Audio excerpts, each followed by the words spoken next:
Welcome to our channel. వీక్షించేటువంటి ప్రేక్షకులారా,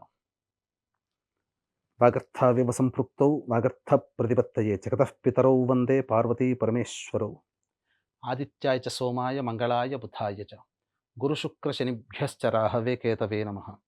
శృంగేరి జగద్గురు పీఠాధిపతులకి, కంచి పీఠాధిపతులకి నమస్కారములు తెలియజేసుకుంటూ కార్యక్రమాన్ని ప్రారంభిద్దాం. గమనించినట్లయితే వీక్షించేటువంటి ప్రతి ప్రేక్షకులు కూడా 2025 సంవత్సరంలో ఎన్నో ఇబ్బందులు, కష్టాలు, నష్టాలు ఎదుర్కొన్నారు. కొంతమంది అన్ని విధాలుగా ఆనందంగా, సంతోషంగా జీవించారు. అధికమైన ఊహించిన దానికంటే ఎక్కువగానే యోగాలు పొందారు. కొంతమందికి మధ్యస్థంగా మంచి చెడు సమానంగా గడిచిపోయింది. ఇక రాబోయే 2026 సంవత్సరంలోనైనా కానీ ఆనందంగా ఉంటుందా? చేదు వాళ్ళకి మంచి జరగబోతుందా? మంచి జరిగిన వాళ్ళకి ఇంకా మంచి జరుగుతుందా? లేదా మళ్ళీ చెడు జరుగుతుందా? మధ్యస్థంగా ఉన్న వాళ్ళకి ఏమైనా మార్పులు, చేర్పులు ఉంటాయా? అసలు గ్రహాలు ఏం చెప్పబోతున్నాయి? ఆంగ్ల నూతన సంవత్సర సందర్భంగా జనవరి 2026 నుంచి డిసెంబర్ 2026 వరకు 12 రాశులలో జన్మించినటువంటి వారికి గ్రహాల యొక్క స్థితిగతుల వలన ఎటువంటి సమస్యలు, ఇబ్బందులు, యోగాలు, అవయోగాలు, సుఖము, సంతోషాలు కలుగుతాయో క్లుప్తముగా తెలియచేయడానికి ప్రయత్నం చేస్తాను. ఇక ఆలస్యం చేయకుండా వీడియోలోకి వెళ్ళిపోదామా? 2026 సంవత్సరంలో ధనుస్సు రాశిలో జన్మించినటువంటి వారికి జనవరి 2026 నుంచి డిసెంబర్ 2026 వరకు ఏ విధంగా ఉండబోతుందో తెలుసుకునే ప్రయత్నం చేద్దాం. గమనించినట్లయితే ఈ యొక్క ధనుస్సు రాశి వారికి రాశ్యాధిపతి అయినటువంటి గురువు కొండంత అండ. కానీ ఈ గురువు దోబూచులాడుతున్నాడు. అంటే ఏంటి? కొంతకాలం యోగిస్తున్నాడు, కొంతకాలం అవయోగిస్తున్నాడు. కాబట్టి జాగ్రత్తలు పాటించాలి ఈ ధనుసు రాశి వారు. ఎలాగో ఈ ధనుసు రాశి వారికి అర్ధాష్టమ శనిదోష ప్రభావం ఉంది. కాబట్టి ఆ శనిదోషం ప్రభావం నుంచి బయటపడాలి. ఈ అర్ధాష్టమ శని దోషాన్ని తగ్గించే అధికారము, బలము ఈ గురువు దగ్గర ఉన్నాయి. కానీ ఈ గురువు కొంతకాలమే యోగిస్తున్నాడు. ఎందుకనంటే మార్చి 14వ తారీఖు వరకు ఈ గురువు వక్రీకరించినటువంటి కారణం చేత ఇటు షష్టమ భావ ఫలితాన్ని కూడా ఇస్తాడు. ఏం చెబుతున్నాడు? ఈ గురువు వక్రీకరించినటువంటి కారణం చేత మార్చి 14 వరకు ఈ ధనుస్సు రాశి వారు ఎలా ఉండాలి అనంటే బాగా కష్టపడాలి, చెమటోడ్చాలి. ఏ పని చేసినా విజయం అంత ఈజీ కాదు అనే విషయాన్ని మార్చి 14వ తారీఖు వరకు గ్రహించాలి. ఇక తదనంతరం మార్చి 14 నుంచి మే 31వ తారీఖు వరకు గురువు సప్తమ స్థానములో సంచరిస్తున్నటువంటి కారణం చేత ఈ మార్చి 14 వరకు పడినటువంటి కష్టానికి అధికమైనటువంటి శుభ ఫలితం ఈ మే 31వ తారీఖు మధ్య వరకు పొందుతారు. ఇక తదనంతరం జూన్ 1 నుంచి అక్టోబర్ 31వ తారీఖు వరకు అష్టమ రాశిలో సంచారం చేస్తున్న కారణం ఇది చాలా కీలకం. జూన్ 1 నుంచి అక్టోబర్ అంటే June, July, August, September, October 5 నెలల పాటు జాగ్రత్తలు పాటించండి. ఒకవైపు గురువు అవయోగాన్ని కలిగిస్తుంటే అదే సందర్భంలో శని కూడా యోగిస్తున్నాడు. ఎలా శని యోగిస్తాడో తెలుసుకుందాం. ఈ అష్టమ గురు ప్రభావం చేత మీది అనుకున్నటువంటి వస్తువు కానీ, వ్యక్తి కానీ మీ నుంచి దూరం అవుతారు. అది గృహము కావచ్చు, వాహనం కావచ్చు, మీరు దాచుకున్న సొమ్ము కావచ్చు, మీరు నమ్ముకున్న, మీరు ప్రేమించిన వ్యక్తి కావచ్చు. ఈ మధ్యకాలంలో ఈ సంబంధించినటువంటి జూన్ 1వ తారీఖు నుంచి అక్టోబర్ 31వ తారీఖు వరకు దూరం అయ్యే అవకాశం ఉంది. కాబట్టి దైవానుగ్రహాన్ని పొందే ప్రయత్నం చేయండి. ఇక తదనంతరం లాస్ట్ 2 నెలలు నవంబర్, డిసెంబర్ నవమ రాశి సంచార ప్రభావం ఇది అనుకూలంగా ఉంటుంది. మొత్తంగా చూసుకున్నట్లయితే 5 నెలలు అనుకూలం లేదు.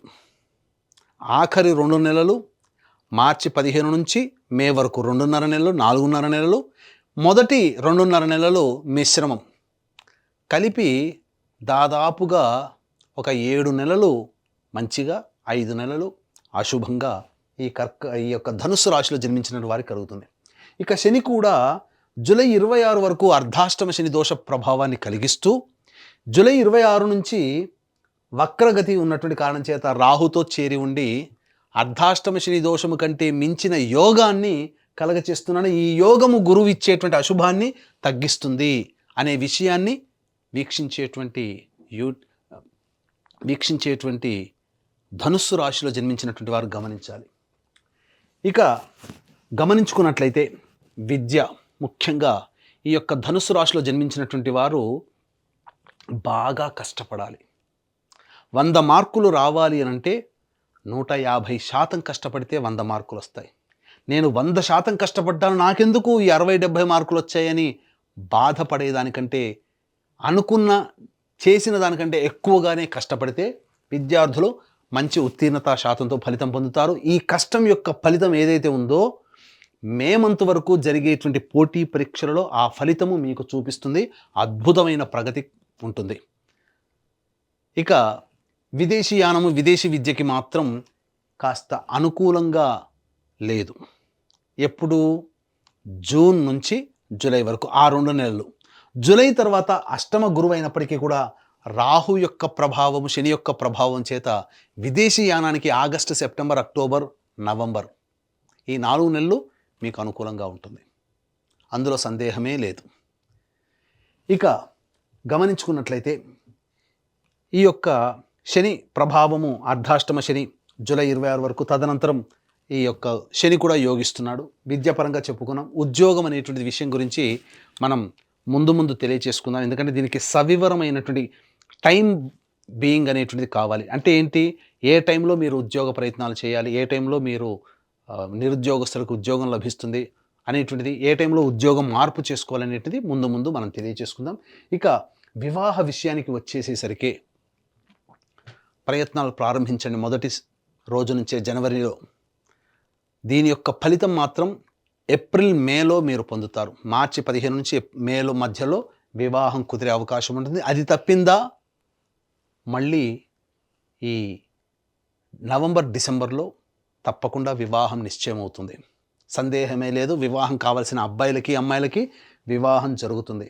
ఇక దాంపత్య విషయానికి వచ్చేసరికి మొదటి 2.5 నెలలు జాగ్రత్తగా ఉండండి. పొరపచ్చాలు, ముఖ్యంగా పెద్దవాళ్ల జోక్యాలు దాంపత్య విషయంలో రానియకండి. పెద్దవాళ్ళ యొక్క చర్చలు రానియకండి.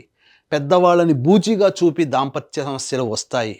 కాబట్టి దంపతులు ఇరువురు కూడా సంయమనం పాటిస్తూ అనుకూలంగా ఉంటే ఏ సమస్యలు ఈ యొక్క ధనుసు రాశిలో ఉన్నటువంటి వాళ్ళకి ఉండవు. ఇక ముఖ్యంగా ఆరోగ్యపరమైనటువంటి సమస్యలు, అర్ధాష్టమ శనిదోష ప్రభావము మొదటి 2.5 నెలలు అనుకూలంగా లేని కారణం చేత ముఖ్యంగా శారీరకంగా పలు సమస్యలు మార్చి వరకు పొందే అవకాశం ఉంటుంది.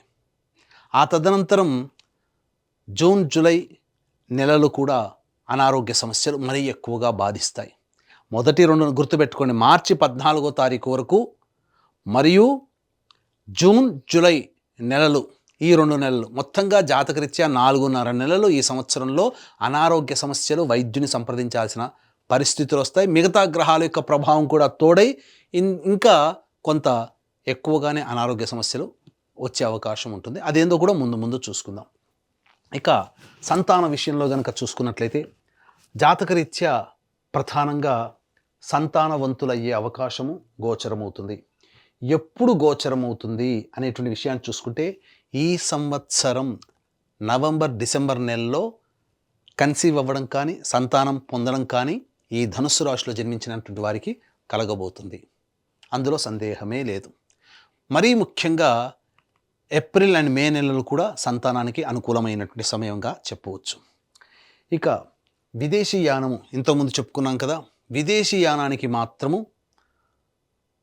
ఆగస్టు, సెప్టెంబర్, అక్టోబర్, నవంబర్ ఈ 4 నెలలు విదేశీ యానానికి, విదేశీ విద్యకి అనుకూలంగా ఉండేటువంటి సమయం. కానీ బాగా కష్టపడాలి, అందులో సందేహము లేదు. ఇక రాజకీయ రంగంలో ఉన్నటువంటి వ్యక్తులకి మాత్రము మొదటి 6 నెలలు అనుకూలంగా కాదు. ఏదైనా పోస్టు ఆశించినా లేదా ఏదైనా కానీ మీరు కావాలనుకుంటే అది ఆగస్టు నుంచే మీకు దక్కుతుంది తప్ప ఆగస్టు లోపల దక్కదు. ఈ లోపల చేసే ప్రయత్నాలు కాస్త మందకొడిగా సాగుతాయి, డబ్బులు వృధాగా ఖర్చు అవుతాయి. ఆగస్టు నుంచి చేసే ప్రయత్నం మాత్రం మీకు తప్పకుండా మెజారిటీతో కూడుకున్నటువంటి పదవి కానీ, అధికారుల యొక్క అండదండలు కానీ లేదా ప్రజాదరణతో కూడుకున్నటువంటి జీవన విధానం కానీ ఆగస్టు నుంచి ఈ ధనుస్సు రాశిలో జన్మించినటువంటి వారు పొందుతారు అని చెప్పవచ్చు. ముఖ్యంగా ఆగస్టు నుంచి జీవితంలో కొత్త వ్యక్తులు పరిచయం అవుతారు. ఇది మీరు గమనించాల్సినటువంటిది. ఆగస్టు, సెప్టెంబర్, అక్టోబర్ ఈ 3 నెలల్లో పరిచయమైన వ్యక్తుల వల్ల మీరు పొందే యోగము నవంబర్, డిసెంబర్లో అనుభవిస్తారు. ఇది గుర్తుపెట్టుకోండి. ఇది అనుకూలంగా ఉంటుంది. ఇక గమనించుకున్నట్లయితే వ్యాపార సంబంధముగా ఈ యొక్క ధనుస్సు రాశిలో జన్మించినటువంటి వారు వ్యాపార విస్తరణకి మొదటి 2.5 నెలలు జూన్, జూలై, ఆగస్ట్, సెప్టెంబర్ ఈ నెలలు అనుకూలంగా ఉండవు. కాబట్టి ఏదైనా వ్యాపార విస్తరణ కానీ కొత్త వ్యాపారం ప్రారంభించాలంటే దగ్గరలోని మంచి ఉపాసనా పరులైనటువంటి జ్యోతిష పండితులను సంప్రదించి వారి సలహాలు సూచనలు పాటించి మీరు నిర్ణయం తీసుకోండి. అది కూడా ఏప్రిల్, మే నెలల్లో, నవంబర్, డిసెంబర్ నెలలో మీకు చాలా అనుకూలంగా ఉండేటువంటి సమయం. FMCG products, super markets, general stores, ఫుడ్కి సంబంధించినటువంటి tiffin centres, hotels, restaurant business, విద్యా సంబంధమైనటువంటి కళాశాలలు, విద్యా సంస్థలు, బంగారు వ్యాపారస్తులు, దైవ సంబంధమైన వృత్తులు, వ్యాపారాలు నడిపేటువంటి వాళ్ళు, రోడ్ సైడ్ వ్యాపారాలుగా పండ్ల వ్యాపారస్తులు, పికిల్స్ సంబంధించినటువంటి వాళ్ళకి మిశ్రమ ఫలితాలు ఉంటాయి. అధిక ధనాదాయం మాత్రం ఏప్రిల్, మే నెలలో పొందుతారు, నవంబర్, డిసెంబర్ నెలలో పొందుతారు. ఇక ప్రధానంగా చర్మ సంబంధమైనటువంటిది, ఇటుక, ఇసుక, మట్టి సంబంధమైన వృత్తులు, ఇనుముతో కూడుకున్నటువంటి వృత్తులు, గ్రౌండ్ ఆయిల్స్ అనగా పెట్రోల్, కిరోసిన్ వంటివి, అలాగే ఎడిబుల్ ఆయిల్స్ లాంటివి, ఆటోమోటివ్ రంగంలో ఉన్నటువంటి వాళ్ళకి మాత్రం మొదటి 6 నెలలు 7 నెలలు అనుకూలము కాదు. ఆగస్టు నుంచి మాత్రమే వాళ్ళకి అనుకూలము. జీవితంలో ధనాదాయం మాత్రం ఆగస్టు నుంచే ఈ చెప్పినటువంటి వృత్తిలో ఉన్నవాళ్ళు పొందుతారు అని చెప్పవచ్చు. ఇది సంబంధించినటువంటిది. ఇక కళారంగంలో ఉన్నటువంటి వాళ్ళకి మాత్రం అవకాశాలు చాలా బాగుంటాయి. ధనాదాయం చాలా చక్కగా ఉంటుంది. పేరు ప్రతిష్టలు పెరుగుతాయి. అన్ని విధాలుగా ముందుకు దూసుకుపోతారు. 10 మందిని కలుపుకొని పోయే తత్వం అలవాటు చేసుకుంటే ఇంకా అభివృద్ధి పొందుతారు. సినిమా రంగము, టీవీ సీరియల్స్, సోషల్ మీడియా, అలాగే ఎలక్ట్రానిక్ అండ్ ప్రింటింగ్ మీడియా రంగంలో ఉన్నటువంటి వాళ్ళకి మంచి అవకాశాలు లభిస్తాయి. నూతన వ్యక్తులు, నూతన ప్రాజెక్టులలో మీరు ముందుంటారు. ధనాదాయం బాగుంటుంది. అన్ని విధాలుగా చక్కగా ఉంటుందని చెప్పవచ్చు. ఇక ఈ ధనుస్సు రాశిలో జన్మించినటువంటి రైతులు ఎవరైతే ఉంటారో వాణిజ్య పంటలు గనక వేసుకుంటే వాళ్ళకి ధనాదాయం చాలా చక్కగా ఉంటుంది. ఎటువంటి ఇబ్బంది ఉండదు. మంచి దిగుబడి, రాబడి, పైబడి కూడా అన్ని విధాలుగా అనుకూలంగా ఉంటుంది. గతంలో చేసినటువంటి అప్పులని తీర్చుకోగలుగుతారు. గృహము అనేటువంటిది కొనుగోలు చేయగలుగుతారు. అది కూడా ఆగస్టు తర్వాత మాత్రమే ఈ ధనుస్సు రాశిలో జన్మించినటువంటి వాళ్ళని చెప్పవచ్చు. ఇక ఈ యొక్క ధనుస్సు రాశిలో జన్మించినటువంటి వారికి ఇప్పుడు చెప్పినటువంటి సమస్యల కంటే ఇంకా ఎక్కువగా సమస్యలు ఫేస్ చేస్తున్నట్లయితే మీ యొక్క జన్మజాతకంలో నడుస్తున్నటువంటి దశ, అంతర్దశల యొక్క ప్రభావాలు కావున దగ్గరలోని మంచి ఉపాసనా పరులైనటువంటి జ్యోతిష్యులని సంప్రదించి వారి సలహాలు, సూచనలు కనుక పాటించినట్లయితే మరింత మెరుగైనటువంటి జీవితాన్ని పొందుతారని చెప్పవచ్చు.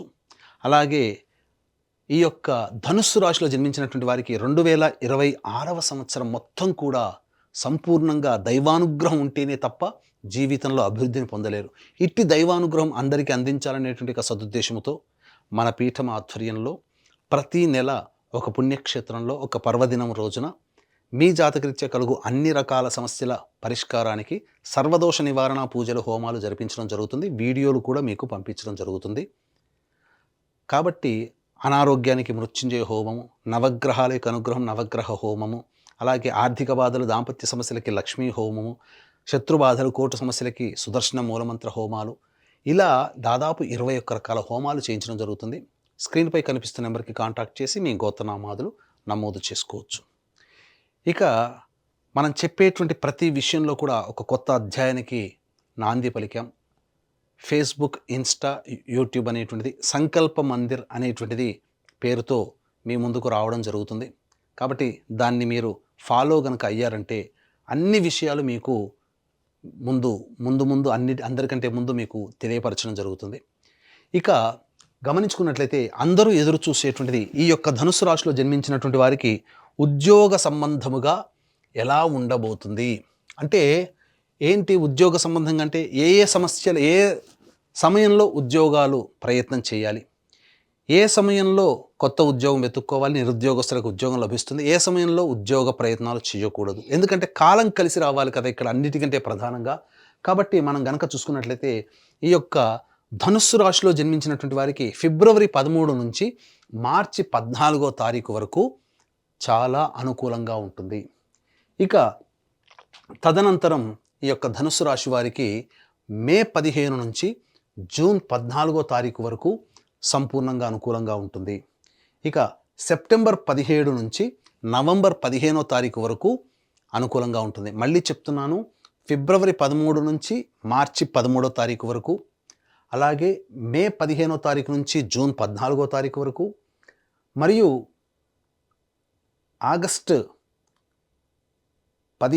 సెప్టెంబర్ 17వ తారీఖు నుంచి నవంబర్ 15వ తారీఖు వరకు, సెప్టెంబర్ 17 నుంచి నవంబర్ 15వ తారీఖు వరకు సంపూర్ణముగా ఉద్యోగ ప్రయత్నాలు, నిరుద్యోగస్తులకి ఉద్యోగము, ఆల్రెడీ ఉద్యోగం చేస్తున్న వాళ్ళకి ప్రమోషను లేదా కొత్త సంస్థల్లో ప్రయత్నము. ఈ సమయం తప్ప మిగతా సమయంలో ప్రయత్నం చేస్తే ఆశించి భంగపడక తప్పదు. పైగా ఎక్కువగా సమస్యలు ఫేస్ చేయాల్సినటువంటి పరిస్థితి. ఇక ఈ యొక్క ధనుస్సు రాశిలో జన్మించినటువంటి వారికి మొదటి మార్చి నెల వరకు కూడా ప్రధానంగా గురువు అనుకూలంగా లేడు. కానీ కుజగ్రహ అనుకూల ప్రభావం వలన మొండితనము పట్టుదల గనక ఉంటే విజయం మీదే అవుతుంది, ఇందులో సందేహం లేదు. ఇక ఈ ఏప్రిల్ నెల మాత్రం వాహనాన్ని నడిపేటప్పుడు జాగ్రత్తలు పాటించండి. ఎందుకంటే వాహన ప్రమాదాలు జరిగే అవకాశము, తల్లిగారి ఆరోగ్యం పట్ల శ్రద్ధ వహించాల్సినటువంటి పరిస్థితి. ఇక మే 1 నుంచి జూన్ 19వ తారీఖు వరకు వృధా కాలయాపన, సంతానపరంగా చిక్కులు, సమస్యలు, ఖర్చులు, నష్టాలు ఎక్కువగా ఉంటాయి. ఇక జూన్ 20 నుంచి ఆగస్టు 1వ తారీఖు వరకు ఇది చాలా అనుకూలంగా ఉండేటువంటి సమయం. ఈ సమయంలో అన్ని విధాలుగా బాగుంటుంది. ముందుగా ధైర్యంతో అన్నిట్లో కూడాను మీరు విజయాన్ని పొందుతారు. ఇక ఆగస్టు 2వ తారీఖు నుంచి సెప్టెంబర్ 17వ తారీఖు వరకు వ్యాపార భాగస్వామి, జీవిత భాగస్వాముల మధ్య పొరపచ్చాలు లేదా ఎవరితో కలిసి పనిచేసినా వాళ్ళతో వాగ్వివాదాలు జరిగే అవకాశం ఉంటుంది. ఆగస్టు 2 నుంచి సెప్టెంబర్ 17వ తారీఖు వరకు కూడా, సెప్టెంబర్ 18 నుంచి నవంబర్ 11వ తారీఖు వరకు కూడా ఆరోగ్యం పట్ల శ్రద్ధ వహించాలి. వైద్యుని సంప్రదించే అవకాశం కానీ, లేకపోతే శస్త్రచికిత్సలు జరిగే అవకాశం కానీ ఉంటుంది. నవంబర్ 12 నుంచి డిసెంబర్ వరకు కూడా న్యాయ సంబంధమైనటువంటి పోరాటాలు, ప్రభుత్వానికి పన్నులు కట్టడం కానీ, కోర్టు సమస్యలు కానీ ఎదుర్కొనే అవకాశం ఈ యొక్క ధనుసు రాశిలో వారికి ఉంటుంది. తర్వాత చెప్పొచ్చేది ఏమిటంటే శుభ అశుభ మిశ్రమ ఫలితాలు ఈ యొక్క ధనుసు రాశిలో జన్మించినటువంటి వారు పొందుతారు. కావున దైవానుగ్రహం తప్పనిసరి. ఇట్టి దైవానుగ్రహం పొందడం కోసమే మన పీఠం ఆధ్వర్యంలో జరిగే సర్వదోష నివారణ పూజలు 2026 సంవత్సరం మొత్తం చేయించడం జరుగుతుంది. వాటిలో మీ గోత్రనామాదులు నమోదు చేసుకోవచ్చు. లేదా మీకు జాతకరీత్యా వచ్చేటువంటి సమస్యల పరిష్కారం కోసం ప్రతిరోజు కూడా సుబ్రహ్మణ్య భుజంగ స్తోత్ర పారాయణం, కాలభైరవాష్టక పారాయణం రోజుకి 3 సార్లు పఠించండి. అన్ని సమస్యలు తీరిపోతాయి అని చెప్పవచ్చు. చూశారు కదా ప్రేక్షకులారా, ఈ వీడియో కనుక మీకు నచ్చినట్లయితే లైక్ చేయండి, షేర్ చేయండి, సబ్స్క్రైబ్ చేయండి. మీ విలువైన కామెంట్ని పొందుపరచండి. సర్వం శ్రీ ఉమామహేశ్వర పరబ్రహ్మార్పణమస్తు.